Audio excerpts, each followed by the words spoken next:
So I'm still in the studio. If you've watched the last video, you might even think he's done both of them videos together. Yep, time efficiency. Done both the videos together. But you probably had to wait a couple of days for this video to come out, so do apologise slightly. My life. 12-hour days at the moment, which is long. Half a day on a Sunday, which is still 7.5 hours. It's more than half a day.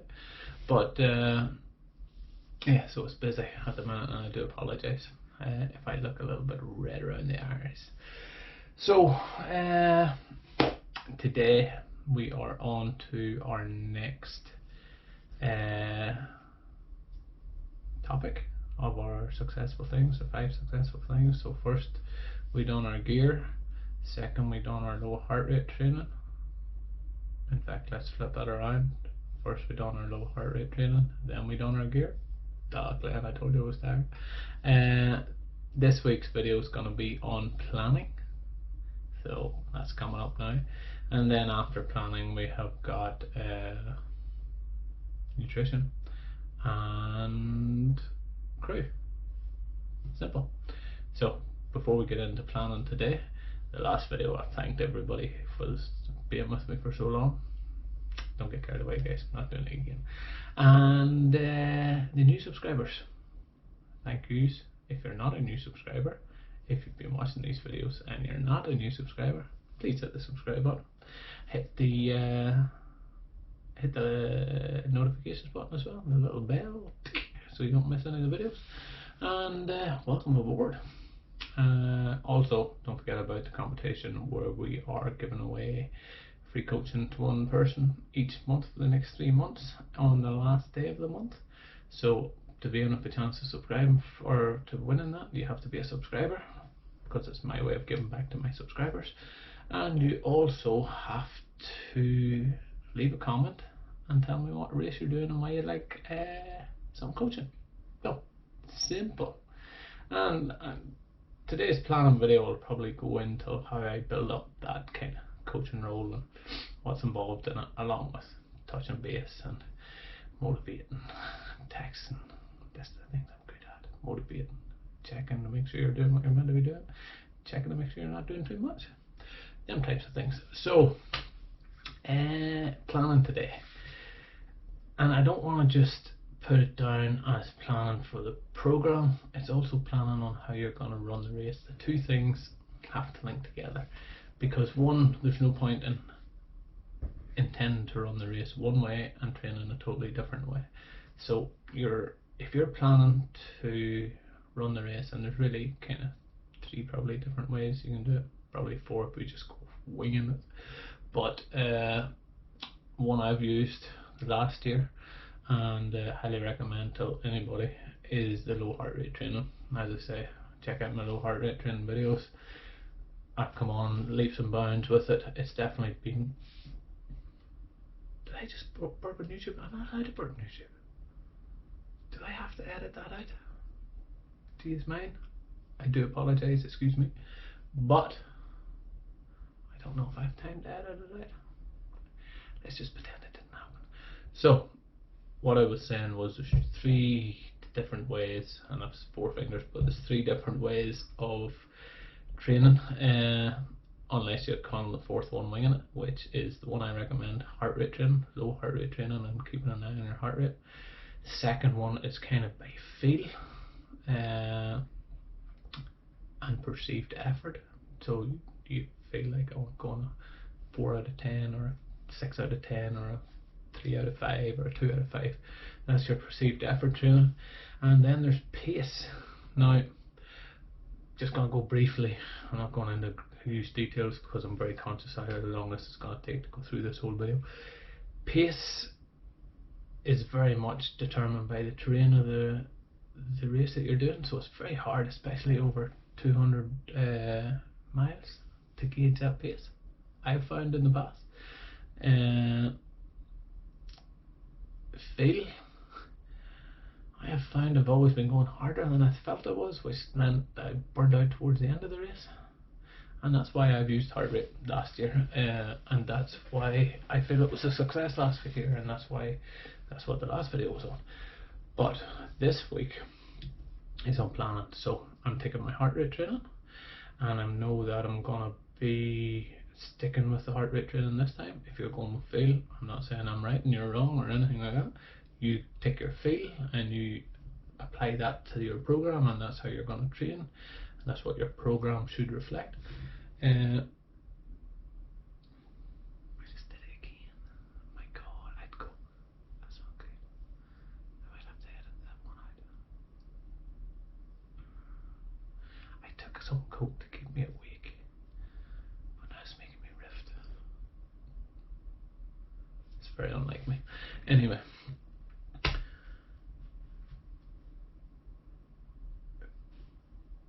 First thing you should be doing, once you get how you're going to do it, with that in your mind, the first thing then you want to do is think, how long have I got to train for this race? Do the maths. If you're booking in, ideally, I'll give you a little tip, 30 weeks is kind of the perfect number. That gives you 10 weeks of base training, which is the same as kind of foundation training. Think of it as building a foundation. Then you have got 10 weeks of build, which means you're just really fine tuning, adding some more volume, a little bit of tempo, things like that.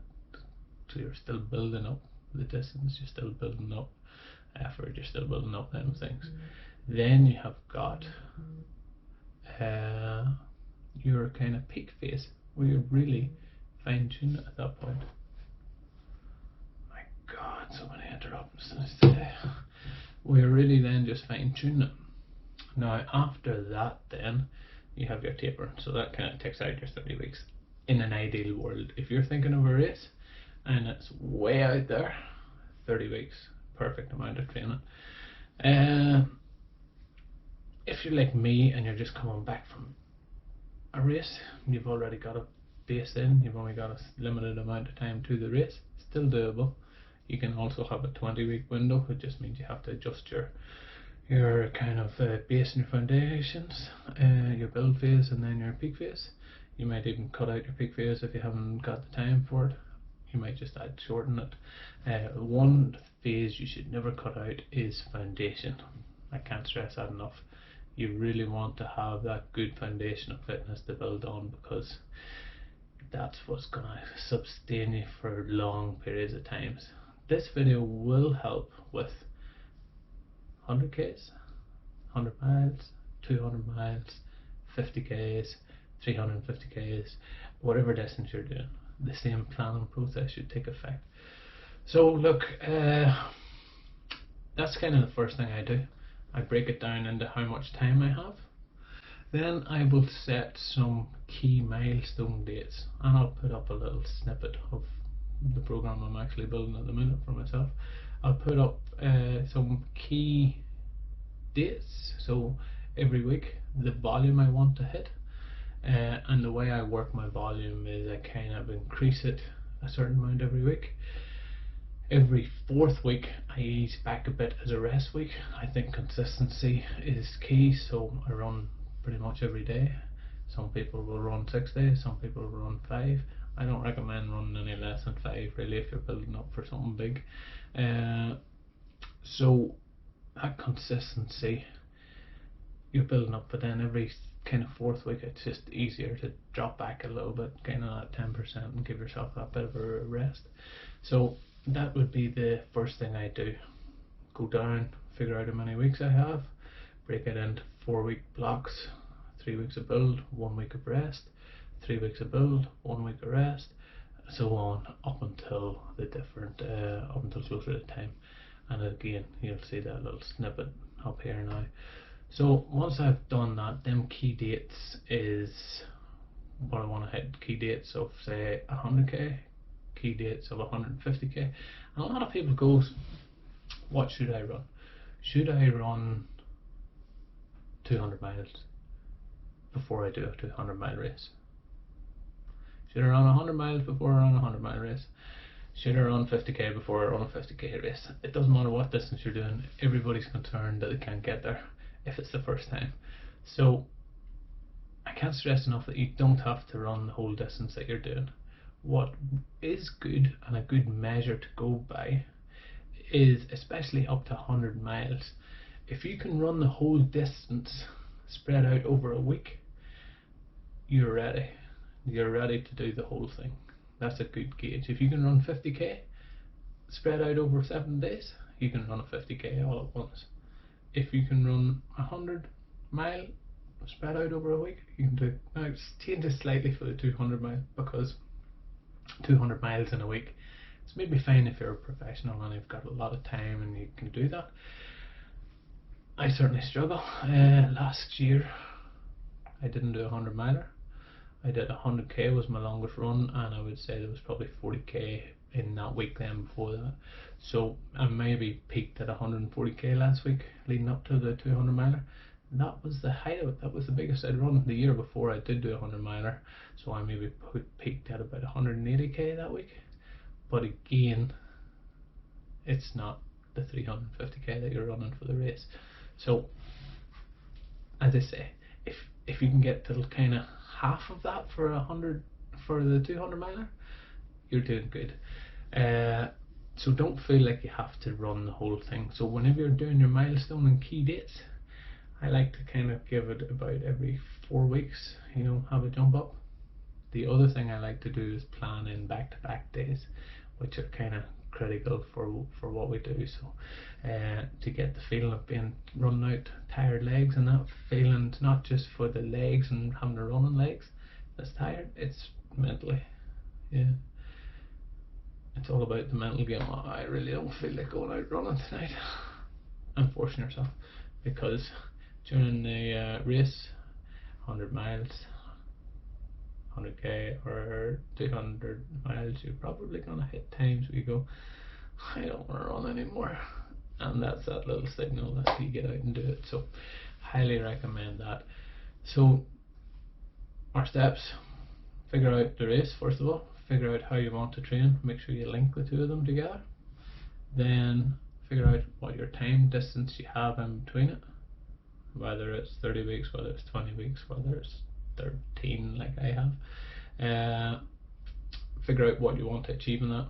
The big thing is that you're fit to build on the higher stuff. So for me at the minute, where it's just recovery, and I would love to be going out doing some tempo stuff. 5 weeks, I know that's what I've said it'll take. Now if it takes 6, that's what I'm going to do. If I still haven't recovered in time and still feel tired and laggy and things, I'll add it to 6, I'll add it to 7. So I only ever build, yes, I have my key dates in there, and you'll see that in the picture here hopefully now, that'll pop up soon. Yes, I have my key dates in it, but I only really build that 4-week block ahead of myself, so that if I'm feeling really good, I can increase the number slightly on the next 4 weeks. If I'm feeling a little bit flat, I can reduce the numbers for the first couple of weeks and then build up. So I've often seen training plans where you have got the 16-week or the 20-week or the 30-week plan, and everything looks wow, and you're trying to stick to them numbers. That's the beauty about having somebody that can work with you and kind of gauge how you're feeling and increase or decrease, or, you know, add more tempo, take away more tempo. It's having that experience and that knowledge that really helps. And like, as I said earlier, I don't claim to know it all. I'm certainly learning as I go along, but I find that the future is very hard to tell. Life throws up different things. Some people, things just come up, coronaviruses, you know, people sick, family sick, having to go places, having to get stuck at work, all these things come up in life. So I find 4 weeks is really what you want to build at first. Yes, have your overall goal and your key dates and your key milestones, but don't look too far ahead.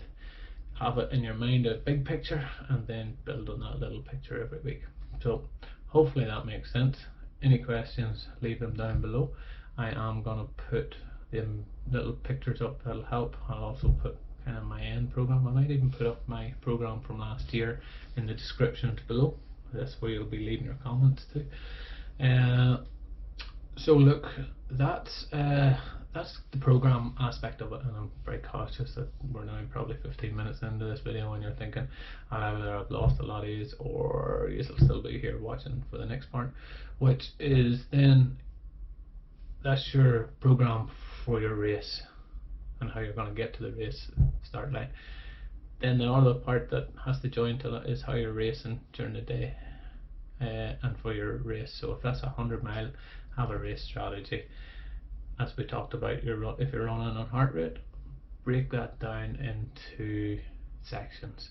As I say, I like to break it into aid stations, and I'll put a little snippet up about now of, you can see that the distance to the aid stations, how long I'm going to stop at the aid stations, then the average pace that I'm hoping to achieve to get to the aid station in that time. And because I'm training with heart rate, that's only a guideline. If I don't make it, if I'm early, if I'm ahead of it or if I'm behind it, I still stick with my heart rate plan. It's just a guideline to keep me kind of on track and focused to my goal. And then I have my goal for the overall time, and that's how I achieved my goal last year, having that plan for the race as well as the plan to get me to the race. So there is the option of just winging it, and lots of people do it, just go out and go, I'm just going to train, I'm just going to train as much as I can and then get to start line, and then I'm just going to run the race and I'm going to go and fail. Now some of them people win the races, they're just kind of natural, they just go out and they do that, and that's the way they roll, and that's awesome. I love that. And I tried that for the first couple of years. It didn't work well for me. I don't know why. Probably because I'm more of a structured person, I'm guessing. No, probably because I'm not an elite natural athlete. That could be it too. But so I find that what works for me and what works for a lot of other people is having that plan in place. How I'm going to train to get me to the starting line, that I don't overtrain and I don't burn out, or that I don't undertrain and don't do enough training. And then that plan on how I'm going to get to each section of the race and how I think it's going to go in the race. Now, I can't stress enough that plan for the Delirious West 200. Even whenever I picked up the injury in my Achilles, I had that in my head all the time. It kept me kind of on track, it kept me accountable as I come into the aid stations. The girls were telling me, right, Daddy, you've planned to be out of here in time. And what the plan I think of now, 12 weeks before a race, whenever I'm feeling shit and feeling like crap in the race, is going to be a lot more accurate than on the race day, because all the emotions of race day, all the fatigue of race day, all of the pain of race day, all them things are going to be playing a part.